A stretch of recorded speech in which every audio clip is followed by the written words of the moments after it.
In software engineering, we want the best architecture overall. And there's things that define what is the best. Of course, there's stability and reliability, but there's also really fast. And there's ways to do that. There's ways to build this. We can build it really good and really fast. A couple of the common modern approaches are serverless and edge. There are some differences though, and we'll talk through those here real quick. Serverless, let's check this out really quick, is the idea is we just upload our code and go. And everything's taken care of for us. That's the ultimate goal. And it gets pretty close, but there's still some drawbacks and some extra work that you have to build in order to make it. We expect a certain level of stability and reliability, and something that you have to bring with it is a little bit of extra effort with serverless. Now let's compare that to edge. And what is edge? Edge is more like if you're familiar with a content delivery network or a CDN, where there's all these data centers all over the world, and then you post your content, your static assets into a data center onto a hard drive that can be fetched and loaded locally, usually in the same city as the user who's fetching it, which means that they get a very fast download time. There's low latency and they can get the data very quickly. And if you use the same pattern for hosting your code and execution environments, you can get that much faster. And that's the idea behind edge compute. There's some notable differences between serverless and edge. I mean, we're gonna get right down to it. Edge is better, but it comes with some drawbacks. But you can fix those, but they do require a little more effort. But if you're looking for the best, like most fault tolerant, fastest performance. Wait,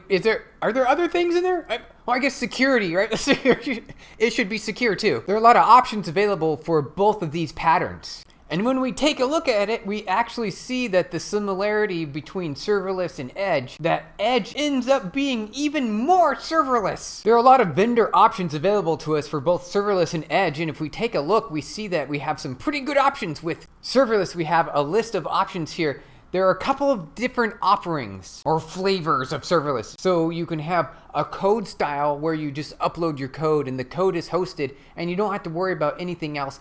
I like that approach. It's more of like a functions first driven approach. All you have to worry about is the code, the business logic that you want to run. And the other style is like a container style where you get maybe a Docker file that you can put whatever you want in, and then you ship all the things that are necessary to build that Docker file over to the vendor. You might also ship just the image itself, and that's the container style. So code style, we've got Vercel, AWS Lambda, Google Functions, Azure Functions, PubNub Functions. For container style, we have Fargate on Amazon, Amazon EKS, Google GKE, and Azure AKS. These are all Kubernetes style things. You know, I guess we could also add an ECS2, a container service, Elastic Container Service. Amazon has a lot of options. If you're looking at edge compute vendor options, there's quite a bit available. Each of them have very specific limitations though. However, because of the kind of compute that's involved, it will require that some of them add some pretty strict quotas and limitations. They're doing this for good reason though, because there's some anti-patterns that you might find yourself accidentally getting into. Taking a quick look here, we've got a lot of good options available to us with the edge compute. We've got CloudFront Lambda at edge, which is its own thing. What an interesting product name. Put the app sign in there. Then we also have CloudFront Functions, which is its own thing. It's different. Cloudflare Workers is another. Fastly Edge Compute. Akamai Edge Compute. We have PubNub Functions. One thing you may have noticed is that I'm only listing vendors in this case, options for you to lease compute from providers. And I'm doing that because these options tend to be pretty expensive. You need a lot of data centers all over the place. You need to be able to deploy your code over there. So it's a lot of orchestration and setup and logistics. It's a lot easier just to rent the compute capacity that you need in order to achieve the goal of edge compute. We want to go really fast. We want the best possible architecture that we can design. And when we're looking at serverless versus edge, we have to take into consideration the pros and cons of each. And there's a lot of pros, but there's a few cons in there that we have to take a look out and watch for. Let's look at the cool part. So with serverless, typically we have the pay-as-you-go model where you have to pay per request that's served times the amount of compute needed in order to fulfill that request. Another bonus with the serverless approach is that it usually allows less restrictions. For example, you have access to network and I/O and disk mounting. Now you have that available in some edge providers, but others will block it entirely for good reason, but also you might need it for many scenarios. And so with serverless workloads, we have options that are more general purpose for modern compute. We might need to be able to run batches, so we'll want a whole bunch of serverless server pods spun up to do a lot of work all in one, so that means batching support. The containers can run for longer periods of time. And overall, the serverless model is closer to a traditional compute architecture, which we're familiar with already. Basically supports every language that we need, all of our platforms, all our capabilities, or connections to external systems is all available. So that's the best part that we get with going serverless. Now here's where Edge comes in and it beats out serverless. It's much faster, really much faster, a factor of magnitude faster. Also, it tends to be a lot cheaper, a whole factor of magnitude cheaper, right? These two things are true because it's using a CDN style deployment where commodity hardware can be shipped and deployed all over the world and in cities, and probably your city. It has a data center that you fetch a lot of data from, and that is your central hub. You can host your code there using an edge model. Since that code is very close to your end users, you're going to see a much faster experience. And with the typical logistics that have been optimized over the years with CDN providers, you get a much lower price. Those things are very attractive just with that alone. It gets better. Check this out. Today, it is the truest sense of no ops, which is that desire that you get from the serverless model, right? It's baked into the name, serverless, right? It's like, I don't have to deal with servers, but it's not quite there yet because you still have to deal with extra stuff. With Edge, we really get almost all the way to not having to deal with any operations whatsoever. And because it's globally distributed and there's so many data centers all over, it is the most fault tolerant and it is unbeaten. Serverless can't come close to something like that. Today, there are major drawbacks when you're looking at serverless. There's also drawbacks with Edge as well, but we need to look at those pros and cons of this architecture. Which one's best for you? I say it's Edge. I go immediately to Edge because it provides the two things that I really like the best. It's the fastest possible. It's so fast today. Nothing comes close. Actually, wait a sec. I can think of something that would be just a little bit faster. No, it would be a lot faster. So this is just a side tangent on the topic, but we can go even better than serverless and Edge if we put all the code onto this or a device, right? Put everything that's needed to operate the application successfully onto the device. That includes all the data, all the business logic. There is a problem, however. We do have a unsecure code execution environment, right? We can't trust this. So we would have to come up with some additional security considerations. We've probably heard about decentralized compute technology, the cryptocurrencies and the blockchain, things like smart contracts. These have built-in inherent security capabilities that have validation phases and consensus algorithms. So while we could make it really fast and reliable by putting everything onto everyone's device, it's untrusted. From a security perspective, once it leaves the network, the only thing we can do is have validations in the data exchange between the two. So if you're a business looking to host your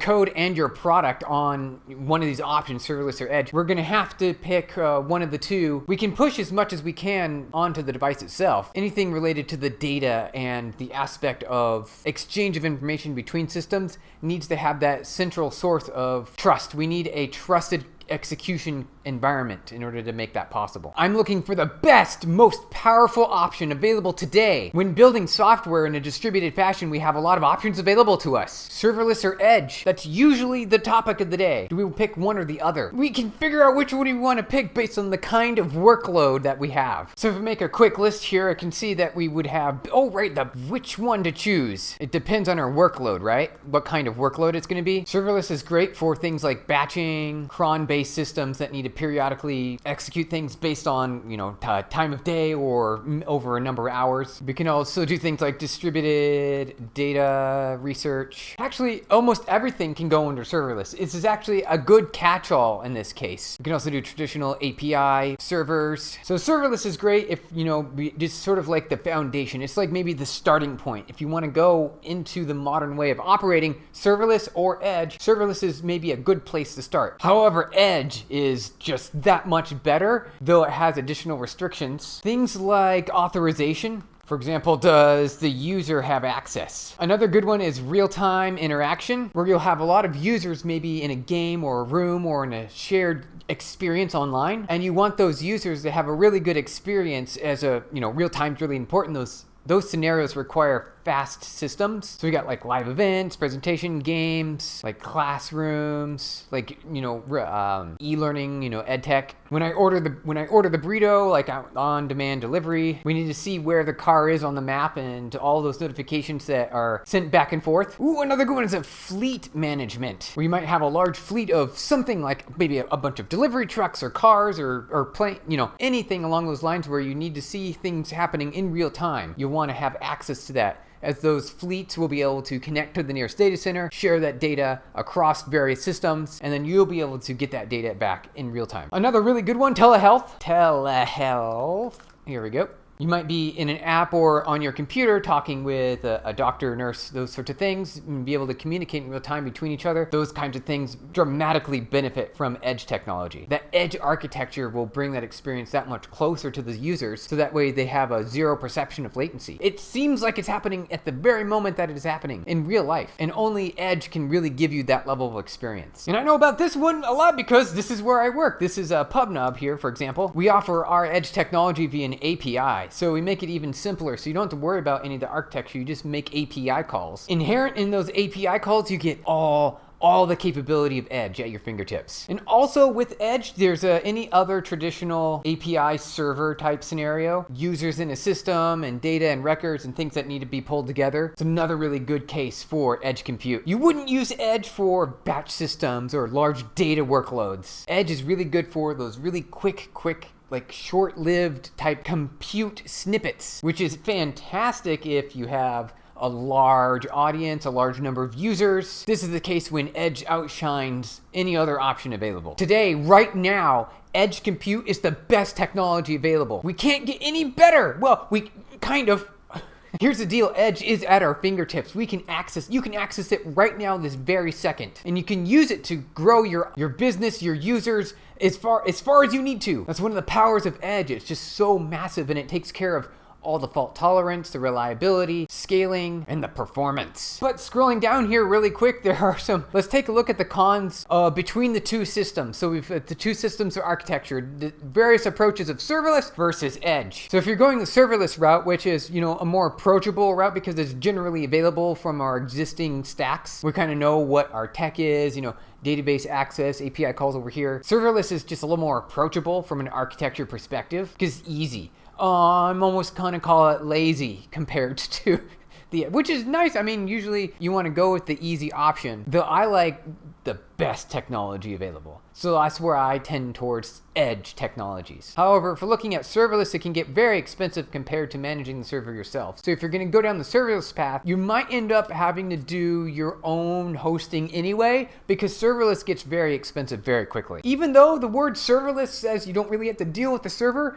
you're not free from it. You still have to deal with some ops considerations. Every existing serverless provider makes you target a dedicated region. And if that region goes offline, everything's down. So you have to build an extra resilience and fault tolerance with a serverless approach by spinning up multiple providers or multiple regions. And that brings with it extra effort, because now if you have multiple regions, you need to know how to route users to those regions. What if there's a failure? How do you route around those things? It becomes a logistical challenge from an orchestration perspective you have to deal with now. And because that is now in your hands, you have to deal with that. That becomes your cost of ownership with serverless. So it's not a for free thing. It also ends up being more expensive. And so there's just extra effort that has to go there. However, it has a much broader support for most traditional workloads. Edge compute technology is the best. It's so good. There's some challenges though that we have to be careful of, and we'll walk through those really quick. With edge compute, there are typically some limitations built in for good reasons. Just look over here. So for example, many edge compute providers will prevent access to a subset of network and outbound HTTP calls. They do this on purpose because once you do those kinds of things, you're detracting from the whole capability and the offering of the performance that edge provides. With edge compute, you get to deploy your code in hundreds of data centers around the world. However, if you need to make an API call, you're going to be taking those hundreds the data centers and then piping them down into one or two from an API endpoint perspective. And that immediately nullifies the majority of the cost savings and the latency improvements that you get with edge compute. And so for good reason, most of them kind of limit this or exclude it altogether. And I would say most applications kind of need this. We need that network IO to be able to make external fetch calls to a database or to an API. There's some good approaches that we can take that help, and we can solve for data at the edge. Also, we have with cons at the edge compute is that many will limit the execution time. Obviously, they do that for good reason, because the whole point of edge compute is that it's really, really fast and there's very little compute needed. So if you're starting to run into a 10-second plus runtime, you might be better off in a serverless type experience. Because now there's no real need for edge in this case, because the user, if they're already waiting that long, you might as well just put it into a slower serverless execution. Some edge providers actually do offer the ability to make outbound network calls. However, depending on your application, if you need to make a lot of outbound network calls, maybe to like a database or the like, that database is probably far away. And if you need to make 2 or 3 or 4 different API calls, that's gonna explode all of the latency gain that you would get with edge compute. Now, the way to solve that is to bring all that data to every single edge. There's ways to do that. For example, a provider will give you the option to bring your data to the edge, so that way you have sub-millisecond access to your data. And that's something that we do at PubNub as well. We have a variety of API options that bring your data exactly to the same region, to the same location where your users are connecting into. And that's critical for a latency perspective. This alone is one of the single most challenging aspects of edge in general, because most of our API systems, they need access to data. Another challenge with edge here is that there are fewer languages environments supported. You'll often see things like JavaScript, WASM, Rust, usually some Python. Lua is also in the list. However, it kind of stops there. There are other providers that give you a few more, though the idea is small footprint, really fast, and that requires extra effort from the vendor to be able to provide your platform. Because of the power of the edge, a lot of the planning in your architecture needs to be thought through a little bit more differently, because it's just a slightly different design pattern. Most businesses have a central database of users and other collections of data. Typically, we see that like in a Postgres or MySQL database. The edge provider will need to give you a way to bring that data into the edge location, so that way you have direct access to that. And that's the kind of planning that you would need to do when you're developing on an edge. We have a problem! We have to solve the edge! The data at the edge. There's ways to do it, and it's kind of not optional. It's kind of necessary. We need to do it. When we're talking about edge compute, very often we need access to our data as well. And our data is more than often siloed away in a database somewhere, using Postgres and MySQL. However, we need to bring that data to the edge in order to make our edge compute application as performant as it needs to be. It needs to be fast. That's one of the greatest advantages of edge, because it brings compute as close to your users as it can be. However, if the data is far away, your compute, even if your compute is close to the user,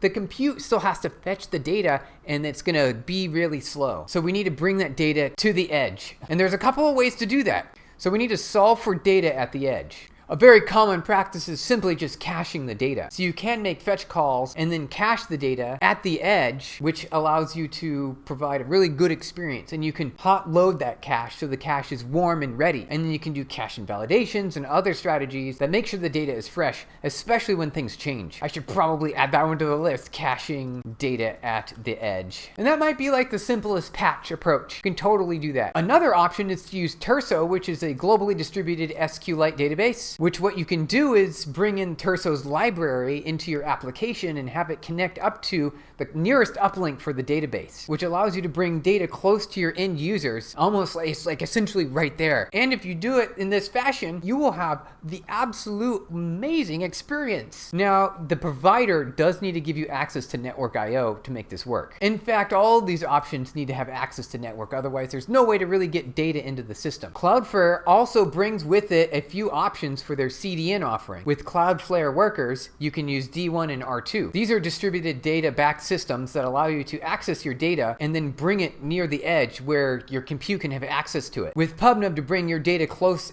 to the edge, we have something called app context. This allows you to bring in user data and other information about your business and other aspects of data directly into the same region where your users are. This means a sub-millisecond latency access to your data. And the good part is that you can preload it. Additionally, anytime things change, you can also update it directly. And now at the edge, when your users are accessing that data, they will get the best possible performance. From a reliability perspective, it's also great because their data is distributed. So even if one region is inaccessible to that user's route, they can go to the next closest region. The great part about this option is your data is always warm, it's always available, it's always there, and it's accessible via an API. So it makes it really simple to leverage edge technologies. Now, while there are many approaches, additionally, we can also look at a DIY approach where we self-replicate the data inside of our application. You can use an SQLite or some sort of memory store with a disk sync action to maybe a centralized database. So that way you're always copying data to the nearest location. Your users will have direct access to the data. This is also a similar strategy to doing data caching. However, this is more of a structured approach where you're maybe replicating the exact copy of your schema into the nearest data center for your users. Should you use serverless or edge for your next compute option? You're building an application. Which one do you host it on? Edge.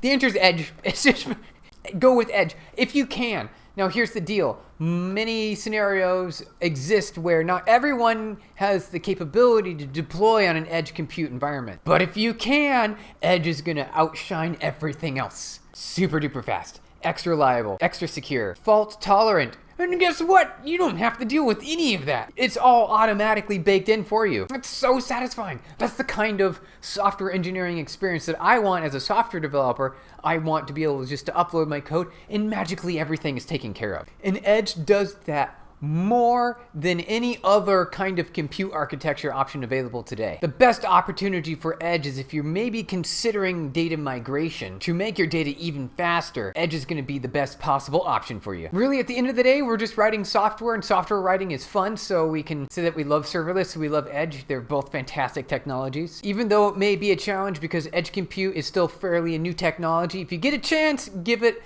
a shot because it's going to give you a fantastic experience if you can make it work. Otherwise, you're going to be on the serverless side of things and you will be able to have an easy time because it's usually the more traditional path to go. So we're looking at making a shift from serverless over more towards edge compute, and we're still slightly in the early phases with edge compute. So the ability to write your code and deploy it onto an edge environment has those typical challenges that you get with a more newer technology. However, because of its capability, its footprint, its power and performance, those trade-offs are absolutely worth it if you can make it work.